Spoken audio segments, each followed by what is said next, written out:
हकीकत से तो दुनिया बेखबर है, दुनिया की नुमाइश पर नजर है। नमी गुयम के अज दुनिया जुदा बाश, बहर कारे के बाशी बा खुदा बाश।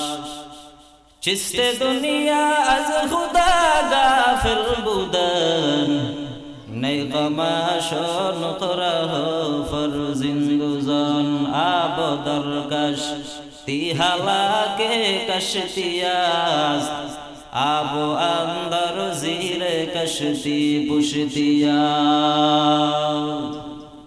और दो जहानेर खलीफा हजरत उमर फारूक রাদিয়াল্লাহু তাআলা আনহু খেলাফতের মসনদে বসা আছেন। খেলাফতের মসনদে হযরতে উমর বসে আছেন। হঠাৎ করে নজর করে তাকায় দেখে দুইজন যুবক একজন যুবককে টেনে হেসড়ে হাতে পায়ে রশি লাগায় উমরের দরবারে হাজির করলেন। আর উমরের দরবারে গিয়া বলেন, ও খলিফাতুল মুসলিমিন, আপনি তাড়াতাড়ি আমরা বাদী হয়ে গেলাম, এই যুবকের বিচার করে দেন, তারে ফাঁসি দিয়ে দেন। অর্ধজাহানের খলিফা হযরতে উমর ডাক দিয়ে বলে, রে যুবক, কি হয়েছে, কি সমস্যা, কেন তোমরা এমন কথা বলতেছো?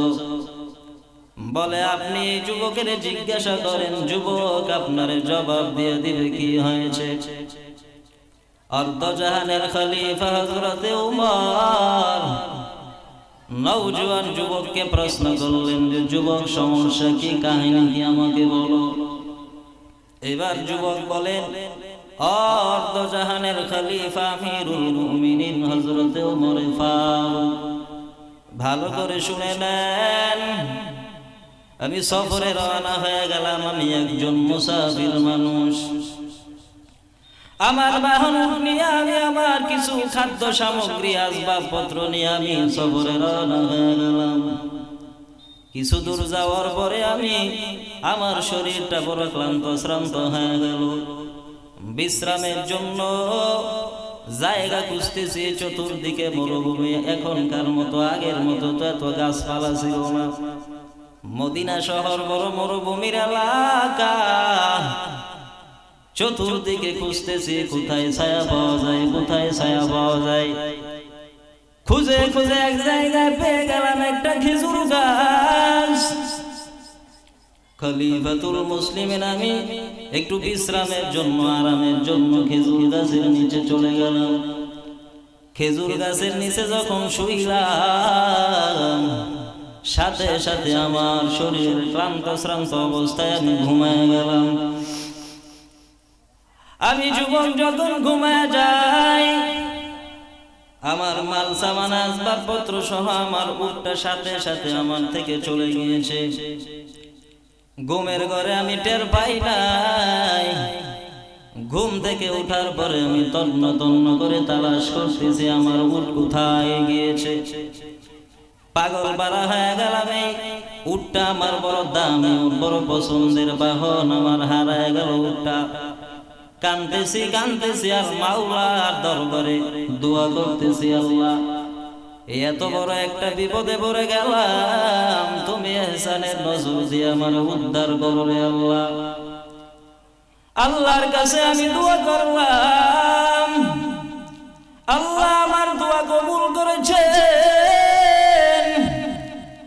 হেঁটে হেঁটে আমি কিছু দূর যাওয়ার পরে তাকায় দেখি আমার পছন্দের উট, আমার বাহনটা মৃত প্রায় অবস্থায়, মৃত অবস্থায় এক বাগানের কাছে পড়ে আছে। খলিফাতুল মুসলিমিন ওমর, আমি ওই আমার পছন্দের বাহন উটের কিনারায় যখন চলে গেলাম, ওখানে যাওয়ার পরে আমি তাকায় দেখি দুইজন যুবকের বাবা, বুড়া বাবা, বৃদ্ধ বাবা ওই আঙ্গুর গাছের কিনারায় দাঁড়ায় আছে। আমি বললাম, আমার উটের কি হয়েছে? বলে, আমি তারে হত্যা করে ফেলেছি। দুইজন যুবকের বাবা আমাকে বলতেছে। আমি বললাম, কেন হত্যা করলেন? বলে উট তুমি যখন ঘুমায় গিয়েছো তোমার উট সামাল দিয়ে কি রাখতে পারো না, এসে আমাদের আঙ্গুর গাছের ভিতরে ঢুকে পড়েছে, সব আঙ্গুর খেয়ে ফেলেছে, নষ্ট করে ফেলেছে, এজন্য আমি তাকে হত্যা করে ফেলেছি। এই এক কথায় দুই কথা, এবার মুরব্বীর সাথে আমার তর্ক হয়ে গেল, মুজাদালা হয়ে গেল। মুরব্বীর সাথে আমার তর্ক এক পর্যায়ে আমি মুরব্বীর কে মারার উদ্দেশ্যে না, অনাকাঙ্ক্ষিত ভাবে আমার হাতের কাছে একটা পাথর ছিল, এই পাথর আমি অনাকাঙ্ক্ষিত আমি তারে মারার উদ্দেশ্যে না, শুধু মাত্র একটু আঘাত দেওয়ার উদ্দেশ্যে তার গায়ের মধ্যে আমি লাগাইলাম। পাথরটা মাথায় জায়গা মতো লাগার কারণে মুরব্বীর সাথে সাথে জমিন থেকে বিদায় হয়ে গেছে।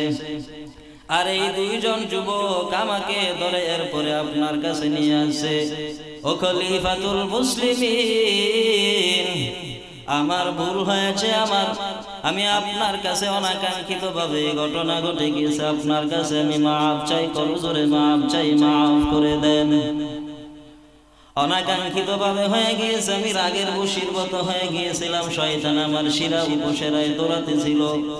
আল্লামা বাকের রহমাতুল্লাহ আলাইহি বিশ্ববিখ্যাত একজন তাবী বলেন, বড় বাহাদুর সেই না যে কুস্তিতে আর একজনের কে হারায়, বলে বড় বাহাদুর হলো ওই বান্দা, যে বান্দা রাগের সময় নিজেকে কন্ট্রোল করতে পারে, ওই বান্দাই হলো সব থেকে বড় বীর বাহাদুর।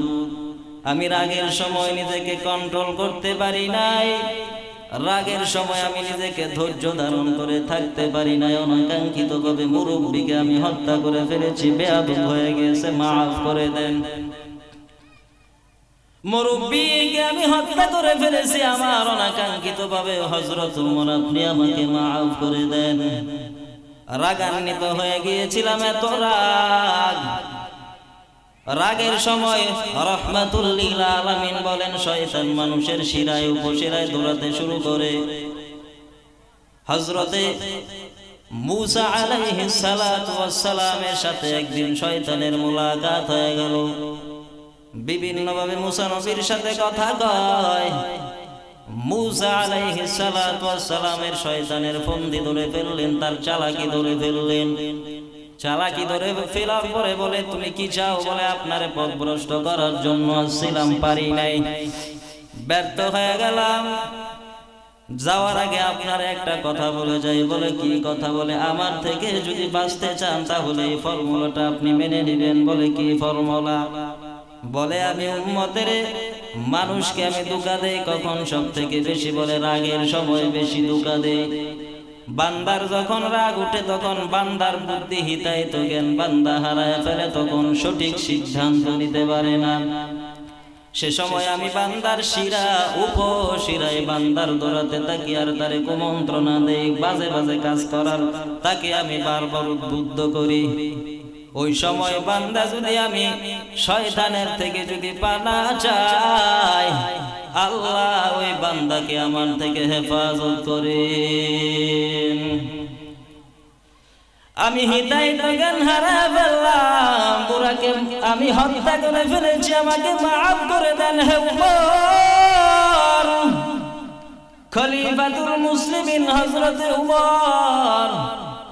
উমর ফারুক রাদিয়াল্লাহু তাআলা আনহু এবার বলেন, তোমার উট ওই বান্দা হত্যা করেছে, একটা উট হত্যা করেছে, আমার কাছে বিচার নিয়ে আসলে আমি একটা উট দিয়ে দিতাম, কেসাস দিয়ে দিতাম, কিন্তু তুমি তাকে কেন হত্যা করতে চাইলা?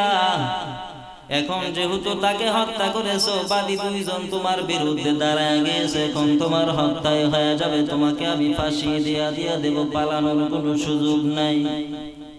এরে নবীর আশিক খলিফাতুল মুসলিমিন হযরতে উমর ফারুক রাদিয়াল্লাহু তাআলা আনহু ইনসাফের বিচার করে দিলেন, এই যুবকের ফাঁসি হয়ে যাবে, যুবকের ফাঁসি হয়ে যাবে। যুবকের ফাঁসি রেডি হয়ে গেল। ফাঁসি হওয়ার আগে খলিফাতুল মুসলিমিন যুবককে প্রশ্ন করে, রে যুবক, তোমার কোন শেষ কোন দাবি দাবা আসেনি, ইচ্ছা আসেনি, আমাকে বলো। যুবক ডাক দেয়া কয়, রে খলিফা,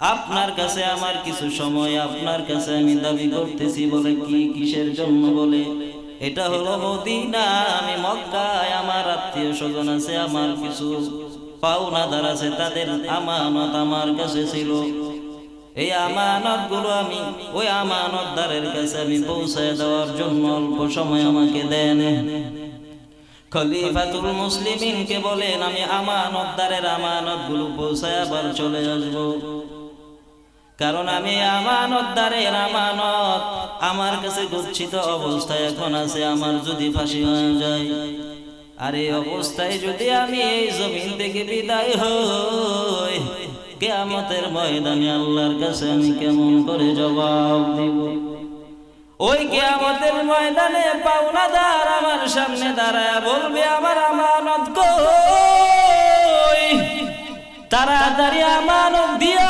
এরপরে জান্নাতে যাও ও সময় আমি তো আমানত দিতে পারবো না কারণ দুনিয়ার টাকা দিনার দিরহাম ওই আখিরাতে চলবে না হাসরে চলবে না কেমন করে আমি দিব দেওয়ার মতো আমার কোনো রাস্তা নাই কায়দা নাই সুযোগ নাই অতএব আমি ওই কিয়ামতের ময়দানে আল্লাহর কাঠগড়ায় আমি এই আমানতের জন্য দাঁড়াতে চাই না রে খলিফাতুল মুসলিমিন আমাকে একটু সুযোগ দেন খলিফাতুল মুসলিমিন বলে আপনাকে সুযোগ দেওয়ার কোনো সুযোগ আমার হাতে নাই আমানত আপনি দিতে পারেন না আপনার ব্যর্থতা এখানে আমার ইনসাফের বিরুদ্ধে বিচারের বিরুদ্ধে আমি কিছুই করতে পারবো না ওমর রাদিয়াল্লাহু আনহুর কিনারায় যুবক বারবার যখন চোখের পানি ছেড়ে কান্না করে হঠাৎ করে বলে তাহলে তোমাকে আমি যেতে দিব একজন জামিনদার তোমার পক্ষে দাঁড় করায়া দাও তাহলে তোমাকে আমি দিতে পারবো ছুটি দিব তুমি যেতে পারবা হঠাৎ করে হাজার হাজার মানুষ সাহাবায়ে কেরাম ওখানে ছিল একজন সাহাবায়ে কেরাম দাঁড়ায় গেল হযরত আবু যর গিফারি রাদিয়াল্লাহু তাআলা ডাক দিয়া কয় রে ওমর আমি বান্দার জিম্মাদার হয়ে গেলাম ইয়া ইলাহি তু মেরা মাবুদ হ্যায় ইয়া ইলাহি তু মেরা মাশুক হ্যায় কাফিয়ান দেশব দিলদার মান বুয়াদম মান দেশ জুজ দিদার মান হর কে দারাত খৌফে হক দার দিল মদম জন্নাতুল মাওয়াদ হাদুরা মাকাম আমানত দেওয়ার জন্য রওনা হয়ে গেল যুবক মক্কা থেকে মদিনায় চলে গেল মদিনা থেকে যুবক মক্কায় চলে গেল আমানত বড় দামি একটা সম্পদ রাহমাতুল লিল আলামিন বলেন হে দুনিয়ার মানুষ যার ভেতরে আমানতদারিতা নাই তার ভেতরে কোনো ঈমান নাই লা ঈমান লিমাল্লা আমানাতালা যার ভেতরে আমানতদারিতা নাই তার ভেতরে ঈমান নাই সে ঈমান নাই আর যেই বান্দা মুমিন ওই বান্দার ভেতরে আমানত থাকবে না তা কখনোই হতে পারে না আমানত বড় দামি একটা সম্পদ এটা অন্যের হক বান্দার হক 40 বছর 50 বছর 1 লক্ষ বছর বান্দা যদি তুমি হায়াত পাও আর এই দীর্ঘ সময় পর্যন্ত বান্দা তুমি শুধু গুনাহ আর গুনাহ আর গুনাহ করে যদি কাটায় দাও সর্বশেষ নিঃশ্বাসের আগে নবী বলে যদি আল্লাহর দরবারে একবার রুজু হয়ে চোখের পানি যদি ছেড়ে দাও আল্লাহ বলে ও বান্দা তোর জীবনের সব গুনাহগুলো maaf করে দিব কিন্তু বান্দা যদি তুই যদি অন্যের হক নষ্ট করো অন্যের এতিমের হক নষ্ট করো এতিমের সম্পদ যদি তুমি মারিয়া খাও অন্যের হক নষ্ট করিয়া বান্দা যদি তোমার মরণ হয় আর এই অবস্থায় যদি বান্দা তুমি কিয়ামতের ময়দানে দাঁড়ায় যাও তাহলে আমি আল্লাহর কাছে যতই মাফ চাও দুনিয়াতে জিন্দা থাকতে চাও কোনোদিন আমি আল্লাহ মাফ করব না কারণ পাওনাদারের কাছে গিয়ে আগে মাআফ চাও, সে যদি মাআফ দেওয়ার পরে আমি আল্লাহ মাআফ দিব, আর না হয় মাআফ দিব না। পাহাড় পাহাড় পরিমাণ নেকি দিয়া কিয়ামতের ময়দানে অনেক আল্লাহর বান্দা মুমিনেরা দাঁড়াবে, কিন্তু সর্বশেষ দেখা যাবে মুমিন বান্দারা অনেক মানুষের কাছে, তার কাছে অনেকে পাওনাদার, জমিনে অনেকের টাকা মেরে খেয়েছে, সম্পদ মেরে খেয়েছে। এই সম্পদ আর টাকা মারার কারণে কিয়ামতের ময়দানে ওই বান্দার সামনে দাঁড়ায় যাবে আর বলবে আমাদের পাওনা দিয়া দেও, এরপরে জান্নাতে যাও। ওই সময় দুনিয়ার কোন সম্পদ, টাকা আর এগুলো কিছু চলবে না। ওই সময় নেক আমল দেওয়ার পরে তোমাকে কাফারা দিতে হবে। নেক আমল দিতে দিতে নবী বলেন একদল মানুষ তাদের সব নেক আমল শেষ হয়ে যাবে, পাওনাদাররা এখনো পাওনা পায়। নবী বলেন ও পয়গম্বর এখন তাহলে কি হবে? বলে ওই বান্দার যে গুনাহ, সেই গুনাহগুলো তার উপরে ভার চাপায়া দেয়, এরপরে তারা চলে যাবে, এরপরেও পাওনা উসুল করে নেবে। অতএব আমানত বড় দামি একটা সম্পদ। এই আমানতের খেয়ানত যারা করে এরা ইমানদার না, এরা হলো জালেম। আর আল্লাহ বলেন জালেমের শাস্তি আমি আল্লাহ দুনিয়া দেখায় আর পরে নিয়ে যাব। রাহমাতুল লিল আলামিন বলেন ও পয়গম্বর আপনার উম্মতের জানায় দেন, আল্লাহ বলেন ওয়ালা নুযিকান্নাহুম মিনাল আযাবিল আদনা দুনাল আযাবিল আকবারি লাআল্লাহুম ইয়ারজিউন।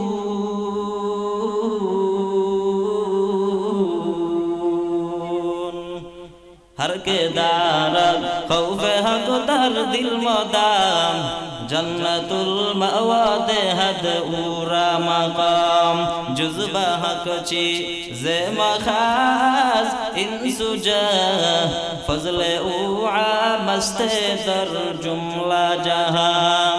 দুইটা অপরাধ নবী বলেন কোন বান্দা যদি দুইটা অপরাধ করে তাহলে এই দুইটা অপরাধের শাস্তি আল্লাহ কিয়ামতের আগে দুনিয়াতে অল্প কিছু দেওয়ার পরে দেখায় নিয়ে যাবে।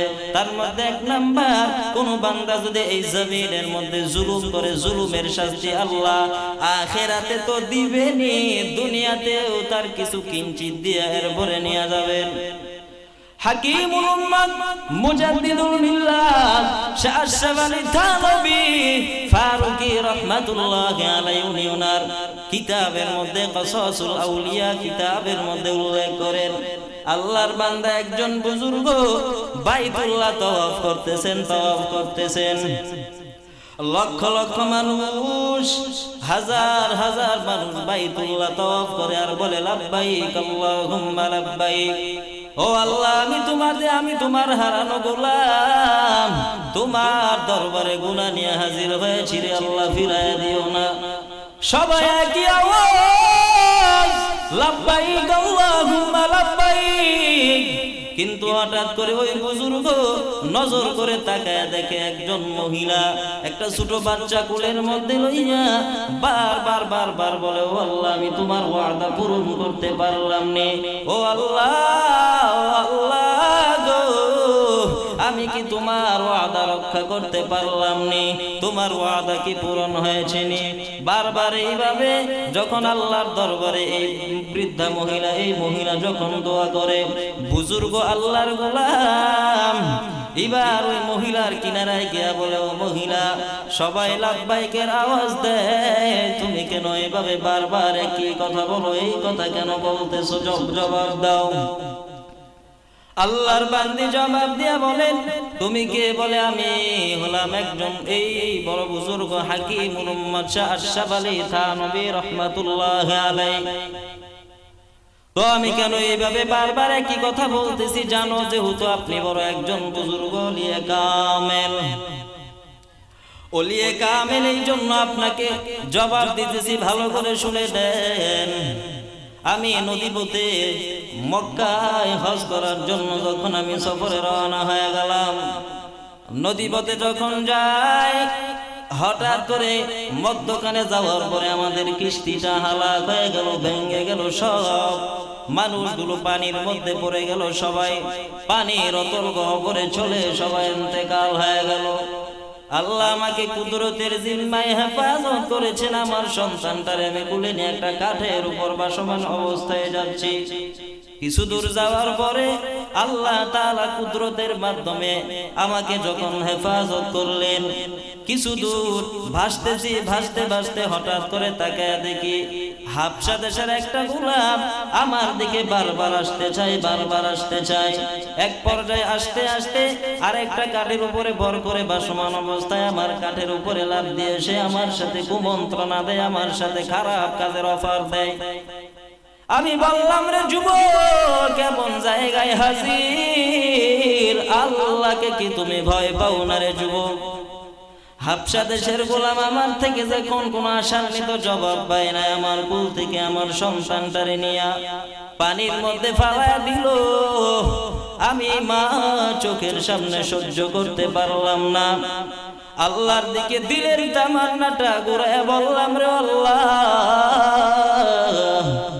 এমন এক জায়গায় হাজির, তুমি এমন এক বিপদের মধ্যে আমারে ফালায়া দিলা রে আল্লাহ, তুমি আমাকে কুদরতের জিম্মায় হেফাজত করো। চোখের বাড়ি ছেড়ে যখন আল্লাহর দরবারে যখন আমি কাঁদলাম, আম্মা ইউজিবুল মুদ্দাররা ইযা দাআ, আল্লাহ বলে বান্দা যখন বিপদে পড়ে আমি আল্লাহর কাছে ক্ষমা চাই, আমি আল্লাহ কুদরতের জিম্মায় ক্ষমার ব্যবস্থা করে দেই, সাহায্যের ব্যবস্থা করে দেই। এই আল্লাহর বান্দি যখন আমি তাকায় দেখতেছি আল্লাহ তাআলার নুসরত নাজিল হয়ে গেল। হঠাৎ করে তাকায় দেখি বিশাল বড় একটা দানব দাঁড়ায় গেল, হাবশা দেশের গোলামটাকে গ্রাস করে খেয়ে ফেলল। এবার আমি বান্দা মহিলা মানুষ পার্শ্বে এক জায়গা ছিল চেটিয়াল ময়দানে গিয়ে আমি দাঁড়ায় গেলাম। চেটিয়াল ময়দানে আমি দাঁড়ায় আছি। কয়েকদিন যাবত, একদিন, 2 দিন, 3 দিন যাবত আমি গাছ খেয়ে, গাছের পাতা খেয়ে খেয়ে পরে আমি দিন যাপন করতেছি। চতুর্থ দিনের মাথায় হঠাৎ করে আমি নজর করে তাকায় দেখি দিক দিয়ে একটা কিস্তি যাচ্ছে। আমি উপরে টিলার উপরে দাঁড়াইয়া আমি আমার শরীরে লম্বা, আমি শরীর আঁচল দ্বারা লাল কাপড় দ্বারা আমি নিশানা দেখাইয়া দিলাম। তারা সাহায্যের জন্য কিনারায় চলে আসলো। কিনারায় আসার পরে এবার আমি জাহাজের মধ্যে, কিস্তির মধ্যে উঠার পরে তাকায় দেখি একজনের কোলের মধ্যে আমার আদরের দুলাল ঘুমাইতেছে। এটা দেখার পরে বড় আশ্চর্য হইলাম, আর বললাম, এটাই তো আমার আদরের সেই দুলাল, এটাই তো আমার আদরের ওই বাচ্চা। বারবার যখন বলি এটা আমার আদরের সন্তান, একজন দাঁড়ায় বলে, রে মহিলা, তুমি কি পাগল হয়ে গেছো? তোমার বাচ্চা কেমন করে হয়? বলে, না, এটা আমারই বাচ্চা। জবান দ্বারা আমি মিথ্যা কথা বলি না, জবানের হিসাব আল্লাহ নেবে, আমি মিথ্যা কথা বলতে পারি না, মিথ্যা কথা বলিও না। এবার মহিলা মানুষ বারবার আমি যখন বললাম আমার সন্তান, বলে না, বিশ্বাস করি না। সম্পূর্ণ ঘটনা বৃত্তান্ত যখন আমি জানায় দিলাম, সফরে রওনা হয়ে গেলাম। প্রতিমধ্যে এমন ঘটনা আমার থেকে হাবশা দেশের গোলাম সে ফালায়া দিয়েছে, এই হালাত। এবার সবাই বিশ্বাস করলো, করার পরে বলে, তোমার সন্তান তুমি নিয়ে নাও, পরবর্তী ঘটনা তুমি শুনে নাও। এবার আমরা যখন হঠাৎ করে আমাদের কিস্তি নিয়ে যখন যাইতেছি, হঠাৎ করে বিশাল বড় একটা মাছ আমাদের কিস্তির সামনে দাঁড়ায় গেল। কিস্তির সামনে দাঁড়াইয়া আমাদেরকে ওয়ার্নিং দিয়া বলে, এ আমার মাথার উপরে যে সন্তানটা আছে, এর জিম্মাদারি, এর হেফাজতের জিম্মাদারি তোমরা নিয়ে নাও। যদি না নাও তাহলে তোমাদেরকে এখানে ধ্বংস করে দেওয়া হবে, জায়গা পর্যন্ত যাওয়ার সুযোগ দেওয়া হবে না। এবার আমাদের মধ্য থেকে একজন লাফ দিয়া মাছের উপর থেকে আমার সন্তানটারে নিয়ে আসলাম। এবার তোমার সন্তানটা আমাদের কাছে নিয়ে আসছে, আর বলছে জায়গা মতো পৌঁছায় দেওয়ার জন্য। জায়গা মতো পৌঁছায় দিছি, তোমাদের সন্তান তুমি দাও, আমাদের জিম্মাদারির থেকে তুমি মুক্তি দাও। ওইখান থেকে আমার এই সন্তান। তো কি বুঝলেন এতক্ষণ আলোচনার দ্বারা? আমানতের খেয়ানত এটা একটা জুলুম। যারা জুলুম করে এদের শাস্তি আল্লাহ দুনিয়াতে দেখায়, আর পরে নিয়ে যাবে আল্লাহর কথা, রাসূলের কথা। তো এবার যুবক সে যখন বলতেছে, আমি শেষ করে দিতেছি, সময় হয়ে গেছে, আমি শেষ করে দিতেছি। এবার যুবক যখন বলতেছে, অনাকাঙ্ক্ষিত বাবা মার হয়ে গেছে, আমার জামানতদার, আমার জামানতদার। যখন আবু বকর, আবু যর রাদিয়াল্লাহু তাআলা আনহু দাঁড়ায় গেলেন, আবু যর উনি এই নওজোয়ান যুবকের জামানত নেওয়ার পরে এবার আবু যর তিনি তো আছেই, উমর ফারুক রাদিয়াল্লাহু তাআলা উনি বলেন, আগামী জুমার নামাজের পরে যদি এই যুবক যদি না আসে তাহলে তার স্থলাভিষিক্ত আবু যরকে ফাঁসি দেওয়া হবে। এই কথা বলে দিচ্ছেন। যুবক তাড়াতাড়ি ঘোরা দৌড়ায় চলে গেছেন। মদিনা থেকে মক্কায় গিয়ে তার আমানত যেগুলো আছে এগুলো সব পাওনাদারকে বুঝাইয়া এবার আস্তে আস্তে এদিক দিয়ে জুমার নামাজের সময় হয়ে গেছে, জুমার দিন হয়ে গেছে। এখন জুমার দিন হযরত উমরে ফারুক রাদিয়াল্লাহু তাআলা আনহু চিঠি পাঠিয়ে দিয়েছেন আবু যরের কাছে। বার্তাবাহক চলে গেছে যে যুবক যেহেতু এখনো আসে নাই, অতএব তার পরিবর্তে এখন আবু যরের ফাঁসি হয়ে যাবে। আবু যরের ফাঁসি, সবাই পিন পতন অবস্থা চলতেছে যে একজন অপরাধীর শাস্তি একজন নিরপরাধ সাহাবী আবু যর, এত দামি একজন সাহাবী, তার গায়ে ফাঁসির রশি লাগবে কোন রকম অপরাধ ছাড়া, এটা তো কোনোভাবে মেনে নেওয়া যায় না। কিন্তু কি করবে হযরত উমর ফারুক রাদিয়াল্লাহু তাআলা আনহু বিচার করেছেন। কারো কোনো হাত দেওয়ার সুযোগ নাই, সবাই বসে আছেন। সময় হয়ে গেছে জুমার নামাজের, জুমার নামাজ পড়লেন। এবার বাহিরে হাজার হাজার সাহাবায়ে কেরাম, বড় বড় সাহাবায়ে কেরাম সহ অনেক মানুষ সবাই একেবারে নীরব নিস্তব্ধ অবস্থায় দাঁড়ায় আছে যে আবু যর গিফারি রাদিয়াল্লাহু তাআলা আনহু ফাঁসি হয়ে যাবে। জল্লাদ জীবনে, জল্লাদ বলে আমি জীবনে কত মানুষের ফাঁসি দিলাম, কত মানুষকে আমি আমার দ্বারা ফাঁসি দিলাম, কোনোদিন কষ্ট পাই নাই। আজকে আবু যরের গলায় ফাঁসি রশি লাগাইবো, যাবো এক কদম সামনে দেয়, দুই কদম পিছনে দেয়। এক পর্যায়ে যখন ফাঁসি দিয়া দিবে হালাত, এই সময় হঠাৎ করে একজন বলেন তাড়াতাড়ি একটু অপেক্ষা করো, কে যেন আসতেছে। তো ঘোড়াদৌড়া একজন খুব স্পিডে আসতেছে। আস্তে আস্তে এক পর্যায়ে দেখে যে না ওই যুবক, নওজোয়ান যুবক সে চলে আসছে। নওজোয়ান যুবক আসার পরে এবার নওজোয়ান যুবক বলে আমার ঘোড়ার পায়ে আঘাত পেয়েছে, এই জন্য আমার দেরি হয়ে গেছে, আমাকে মাফ করে দেন, এই যে আমি আসছি আবু যরকে ছেড়ে দেন। আবু যরকে ছেড়ে দেওয়া হলো। এবার উমরে ফারুক রাদিয়াল্লাহু তাআলা আনহু এই আবু যরকে একটা প্রশ্ন করলেন, দেখো এই যে কথাগুলো, যে জবাবগুলো মনে রাখার মতো। আবু যরকে বললেন, রে আবু যর, তুমি কেন এই লোক, একজন আজনবী লোক যারা তুমি চিনো না, তার জিম্মাদার হয়ে গেলা কেন? তো আবু যর উনি একটা জবাব দিয়েছেন, যে জবাবটা লিখে রাখার মতো। উনি বলেন যে পরবর্তীতে কোনো মানুষ যাতে এই কথা বলতে না পারে যে মদিনায় একটা লোক আসছে, বিপদে পড়ছে, অথচ কোনো মুসলমান তারা সাহায্য করে নাই, এই কথা যেন কেউ না বলতে পারে। এই কথাটা যখন আবু যর জবাব দিলেন, বললেন, এবার প্রশ্ন করলেন যে হে নওজোয়ান যুবককে, যে তুমি কেন আসলা, তুমি তো ইচ্ছা করলে পালায়া যেতে পারতা। তখন নওজোয়ান যুবক বলে, আমি একজনের, আমার হত্যার রায় হয়ে গেছে, ফাঁসির রায় হয়ে গেছে, এই অবস্থায় একজন আমার জামিনদার হয়েছে।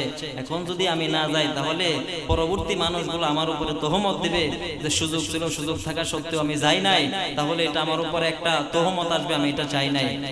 অতএব আমি এই জন্য আমি নিজের গলায় ফাঁসির রশি লাগানোর জন্য আসছি।